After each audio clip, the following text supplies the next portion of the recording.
কন্টেন্টটি AI এর সাহায্যে তৈরি করলেও প্রতিটি তথ্য মানুষ দ্বারা যাচাই বাছাই করা হয়। এআই এখানে একটি শক্তিশালী সহকারী, মূল চালক নয়। স্বাগত জানাচ্ছি কোরআনের এই নির্দিষ্ট বৈজ্ঞানিক তাফসির নিয়ে আমাদের আলোচনার তৃতীয় পর্বে, শেষ পর্ব এটা।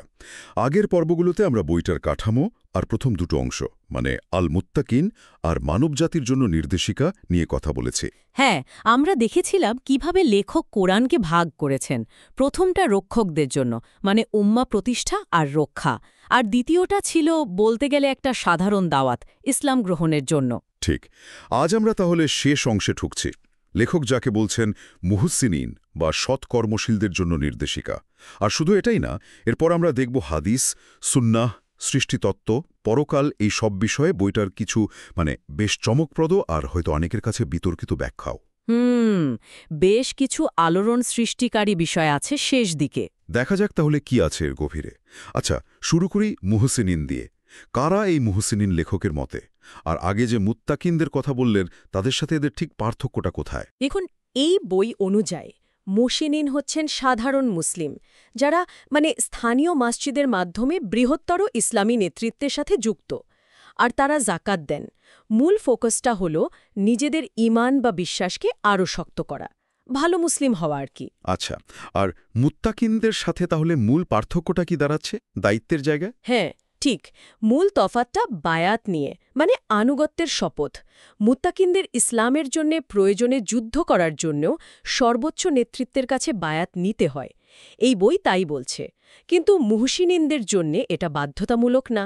আর জ্ঞানের পরিধির ক্ষেত্রেও কি কোনো পার্থক্য আছে? হ্যাঁ, সেটাও বলা হয়েছে। যেমন ধরুন, মুত্তাকিনদের হয়তো অন্য ধর্মগ্রন্থ, বাইবেল বা অন্য কিছু জানার দরকার হতে পারে, কারণ তাদের শাসনে হয়তো অন্য ধর্মের লোক থাকতে পারে তাদের সাথে ঠিকমতো আচরণ করার জন্যে। কিন্তু মুহসিনিনদের জন্যে লেখকের মতে সেই অতিরিক্ত জ্ঞানের দরকার নেই। ইন্টারেস্টিং। দায়িত্ব অনুযায়ী জ্ঞানের চাহিদাও আলাদা। বেশ, এবার তাহলে আসি সেই অংশে যা সম্ভবত এই বইয়ের সবচেয়ে কন্ট্রোভার্সিয়াল অংশ, হাদিস আর সুন্নার ব্যাপারে লেখকের অবস্থান। সূরা লুকমানের ওই লাহওয়াল হাদিস নিয়ে একটা অন্যরকম ব্যাখ্যা দিচ্ছেন উনি, তাই না? ঠিক ধরেছেন। সাধারণত তো এটাকে অসার কথা, বিনোদন এইসব বলা হয়, যা আল্লাহর স্মরণ থেকে দূরে সরায়। কিন্তু এই লেখক আরবি গঠন বিশ্লেষণ করে বলছেন, এর মানে শুধু গান বাজনা বা গল্প নয়, বরং এমন কোনো বর্ণনা বা আইডিয়া যা মুসলিমদেরকে অজান্তে বা কৌশলে আল্লাহর পথ থেকে সরিয়ে দেয়। তাহলে লাহওয়াল হাদিস বলতে উনি ঠিক কি বোঝাচ্ছেন? গান বাজনা নয়। উনি বলছেন এটা হতে পারে কোনো বিদ্বেষপূর্ণ চিন্তা, একাডেমিক লেখা, সাহিত্য, সিনেমা, মিডিয়ার মাধ্যমে ছড়ানো হয়, যা হয়তো ইসলামকে ছোট করে বা ব্যঙ্গ করে। উনি বিবর্তনবাদ বা কমিউনিজমের উদাহরণ দিলেও বলছেন এগুলো সাধারণত সরাসরি প্রতারণা করে না, বরং সেই সব মিডিয়া সমালোচনা করছেন যা ইসলামের কোনো বিষয়কে, ধরুন বহুবিবাহ, ভুলভাবে বিকৃত করে দেখায়। কিন্তু উনি তো এই ব্যাখ্যাটাকে আরও এগিয়ে নিয়ে গেছেন, সরাসরি হাদিস গ্রন্থগুলোর দিকে ইঙ্গিত করেছেন। হ্যাঁ, এটাই সবচেয়ে মারাত্মক কথা। লেখক খুব জোরের সাথেই দাবি করছেন যে আজকের দিনের যে হাদিস গ্রন্থগুলো আছে সেগুলো লাহওয়াল হাদিসের মধ্যে পড়তে পারে। যুক্তি হিসাবে উনি হাদিস সংকলনের ইতিহাসের কথা বলছেন, যে নবী সাল্লাল্লাহু আলাইহি ওয়াসাল্লাম নিজে হাদিস লিখে রাখতে বা জমা করতে নিষেধ করেছিলেন। সাহাবারাও প্রথম দিকে এটা করেনি, কাজটা শুরু হয়েছে অনেক পরে। তার মানে এই যুক্তির উপর দাঁড়িয়ে লেখক এখনকার প্রচলিত অনেক ইসলামী নিয়মকানুন বা বিশ্বাসকে প্রশ্নবিদ্ধ করছেন। ঠিক তাই, উৎসটা কিন্তু এই কাজটাই করছে। লেখক বলছেন, এমন অনেক ধর্মীয় নিয়ম বা আচার আছে যা হাদিস বা সুন্নার উপর ভিত্তি করে চলছে, কিন্তু কোরআনে সেগুলো সরাসরি ভিত্তি নেই। যেমন কয়েকটা উদাহরণ দিলে হয়তো পরিষ্কার হবে। অবশ্যই।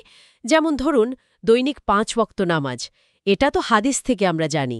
লেখকের মতে কোরআনে সরাসরি 5 বার বলা নেই, বরং 3 বারের কথা আছে, দিনের 2 প্রান্ত আর রাতের অংশে, সূরা হুদের 114 নম্বর আয়াতে। আচ্ছা, আর ব্যাপারটা হাদিস দিয়ে প্রতিষ্ঠিত হয়েছে বলে উনি মনে করেন।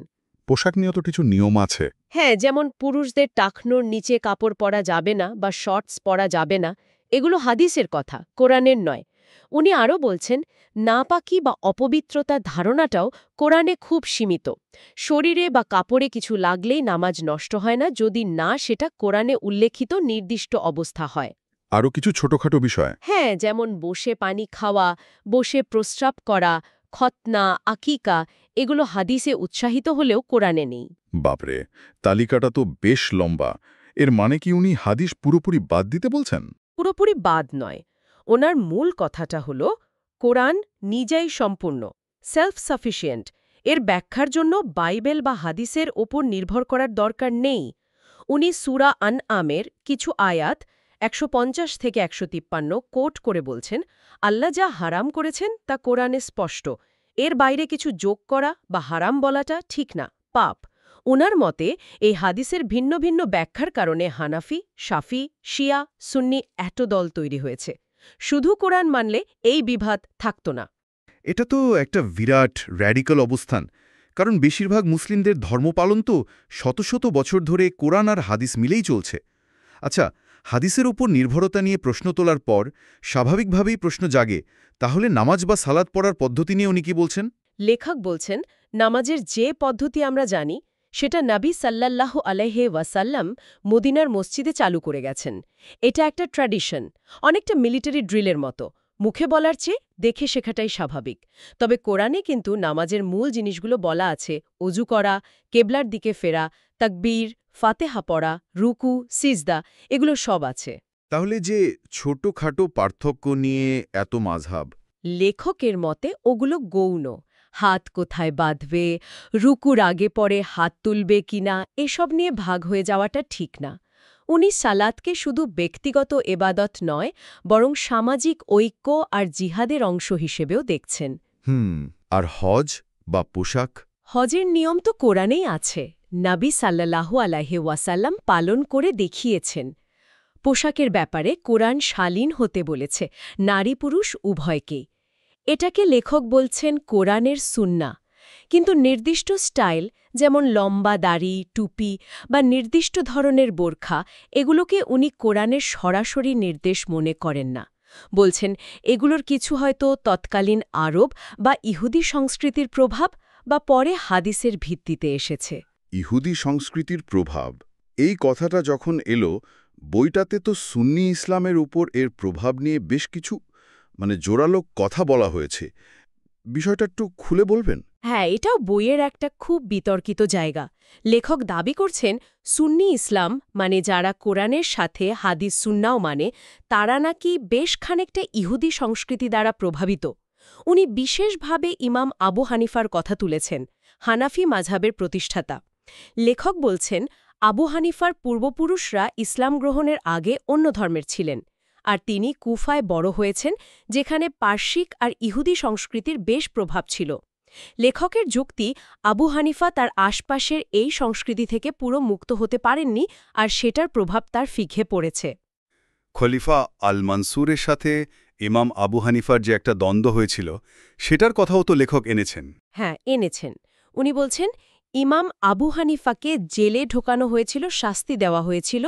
কারণ হিসেবে ব্যাখ্যা করেছেন তৎকালীন ইসলামী নেতৃত্ব হয়তো মনে করেছিল যে আবু হানিফার হাদিস সংগ্রহ আর তার ভিত্তিতে আইন তৈরি করাটা নবী সাল্লাল্লাহু আলাইহি ওয়াসাল্লামের হাদিস লেখার নিষেধাজ্ঞার বিরুদ্ধে যাচ্ছে। অন্যদিকে ইমাম মালিককেও শাস্তি দেওয়া হলেও খলিফা পরে ক্ষতিপূরণ দেন। লেখক ভাবছেন হয়তো মদিনার লোক হওয়াতে বা অন্য কোনো কারণে ইমাম মালিকের কাজকে ততটা খারাপ চোখে দেখা হয়নি।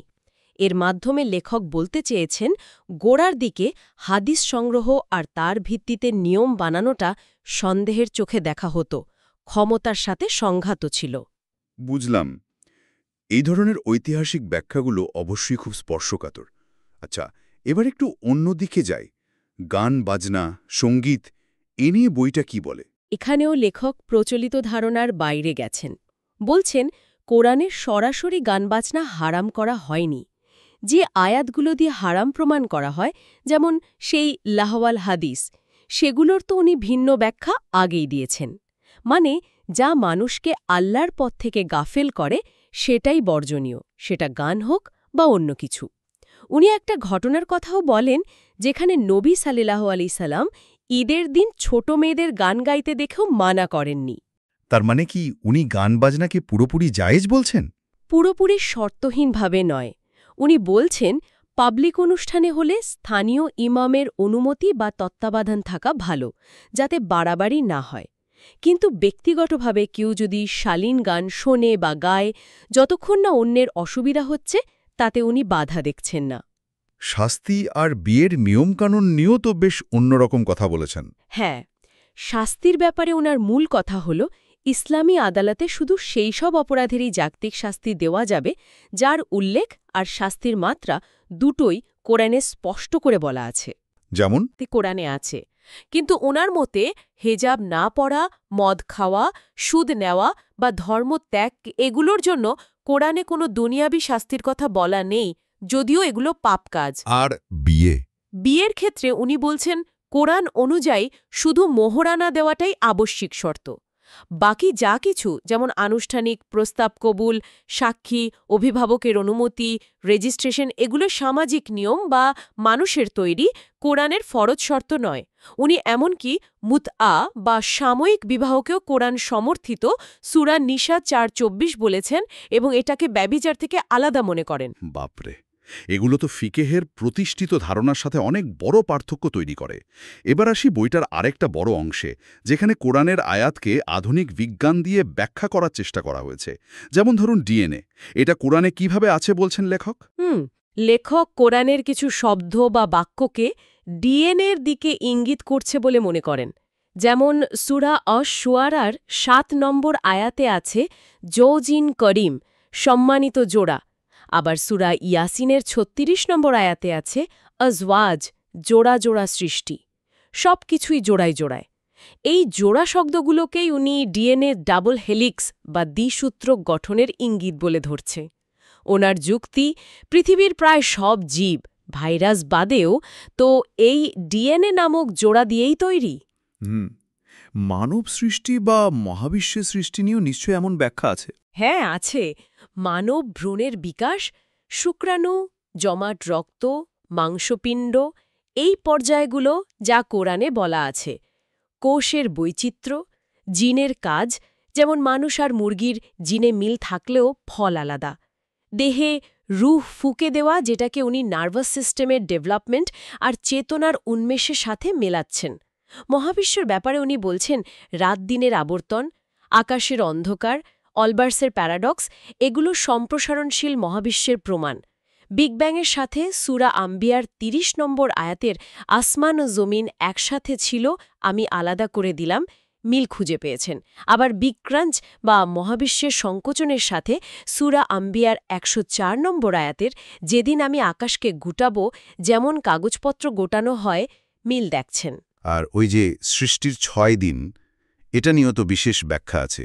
হ্যাঁ, লেখক কোরআন আর বাইবেলের কিছু বর্ণনা মিলিয়ে একটা বেগ বাউন্স মডেলের কথা বলছেন, মানে মহাবিশ্বের সংকোচন প্রসারণ চক্র। উনার মতে এই ৬ দিন বা পর্যায় হল প্রথম দুদিনে আদি মহাবিশ্ব, গ্যাস, ধূলিকণা, গ্রহাণু, ৭ আকাশ তৈরি। পরের ৪ দিনে পৃথিবী তৈরি, ঠান্ডা হওয়া, পাহাড় তৈরি, প্রাণের জন্য উপযুক্ত পরিবেশ তৈরি। আর সূরা হাদিদে যে লোহা নাজিল হওয়ার কথা আছে, সেটাকে উনি আক্ষরিক অর্থেই আকাশ থেকে, মানে উল্কাপাতের মাধ্যমে পৃথিবীতে লোহা আসা হিসাবে দেখছেন, যা পৃথিবীর কেন্দ্র তৈরি আর ভেতরের তাপের জন্য জরুরি ছিল। ইন্টারেস্টিং। বিবর্তনবাদ নিয়ে কি বলছেন? ডারউইনের তত্ত্ব কি মানছেন? পুরোপুরি নয়। উনি সূরা নূরের ৪৫ নম্বর আয়াতের দিকে নির্দেশ করছেন। আল্লাহ সব জীবকে পানি থেকে সৃষ্টি করেছেন। কেউ পেটে ভর দিয়ে চলে, কেউ ২ পায়ে, কেউ ৪ পায়ে। বলছেন এটা প্রাণী জগতের ক্রমবিকাশের একটা সাধারণ ছবি দেয়। পানি থেকে জীবন, তারপর সরীসৃপ, চতুষ্পদ, দ্বিপদ। কিন্তু মানুষ যে অন্য প্রাইমেট বা বানর থেকে এসেছে, ডারউইনের এই তত্ত্বটা উনি মানছেন না। উনার মতে কোরআন অনুযায়ী আদম হাওয়া আলাদাভাবে সৃষ্ট এবং তারা পৃথিবীতে এসেছেন খুব বেশি দিন আগে নয়, হয়তো ১০-১২ হাজার বছর আগে। বুঝতে পারছি। মানে বিজ্ঞানের সাথে মেলানোর চেষ্টা আছে, তবে নিজস্ব ইন্টারপ্রিটেশনও অনেক। এবার আসি পরকাল প্রসঙ্গে। জান্নাত, জাহান্নাম, বিচার দিবস, এগুলো নিয়ে কেমন ছবি আঁকা হয়েছে বইটাতে? এখানকার বর্ণনাও বেশ অন্যরকম। জান্নাতকে উনি কোনো একটা নির্দিষ্ট জায়গা নয়, বরং মহাকাশের ৮টা স্তরে ছড়ানো একটা শান্তির জগৎ বলছেন। আর জাহান্নামকে বলছেন এই নতুন করে তৈরি হওয়া মহাবিশ্বের বিভিন্ন দূরবর্তী গ্যালাক্সি। পাপীরা তাদের আত্মাসহ, নাফসসহ ওইসব দুর্যোগপূর্ণ গ্যালাক্সিতে যাবে এবং সেখানে মহাজাগতিক বিপর্যয় আর কষ্টের মধ্যে থাকবে। আত্মা বা নাফস মৃত্যুর পর ভালোদের জন্য ইল্লিওইনে আর খারাপদের জন্য সিজ্জিনে সংরক্ষিত থাকে, বিচার পর্যন্ত বিকশিত হয়। আর বিচার দিবসের ঘটনাগুলো কিভাবে সাজানো হয়েছে? একটা ধারাবাহিক বর্ণনা আছে কোরআনের ভিত্তিতে। প্রথমে সিঙ্গাই ফু, মহাবিশ্বের ধ্বংস, সবার মৃত্যু। তারপর দ্বিতীয় ফুকে পুনরুত্থান। এরপর আমলনামা বা কর্মলিপি দেওয়া, বিচারের জন্য এক বিশেষ জায়গায় জমায়েত। লেখক বলছেন এটা আরাফাত ময়দান নয়, অন্য কোথাও। আল্লাহর দর্শন লাভ। তারপর মিজান বা মানদণ্ড স্থাপন, কর্ম ওজন করা, ফেরেশতাদের উপস্থিতি। চূড়ান্ত রায়ের পর আস-সিরাত নামে একটা পথ পার হতে হবে। পুণ্যবানরা জান্নাতে, পাপীরা জাহান্নামের গ্যালাক্সিতে। উনি বাইবেলের বুক অফ রিভেলেশনের সাথেও কিছু মিল দেখানোর চেষ্টা করেছেন। জাহান্নামের জীবন আর সেখান থেকে মুক্তির কোনো সম্ভাবনা? কনে কাল শাস্তিভোগের পর সংশোধনের সুযোগ পেতে পারে। এটাকে উনি কোরআনের একটা রূপক, সূচের ছিদ্র দিয়ে উট প্রবেশ দিয়ে ব্যাখ্যা করার চেষ্টা করেছেন।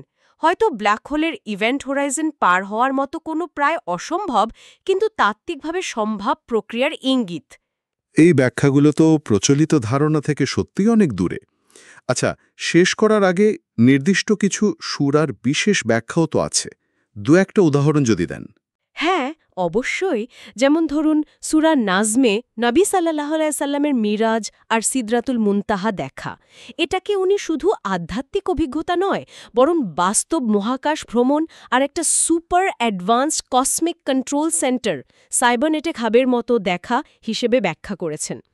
কিংবা সূরা আর রাহমানের ওই আয়াত, দুই সাগর পাশাপাশি, মাঝে বাধা, মেশে না। এটাকে উনি বস্তু আর প্রতিবস্তুর, ম্যাটার অ্যান্ড অ্যান্টিম্যাটের দুটো প্যারালেল মহাবিশ্ব হিসেবে দেখছেন, যারা মিলতে পারে না। আবার ধরুন সূরা মুদ্দাসসিরে জাহান্নামের ওপর ১৯ জন প্রহরী।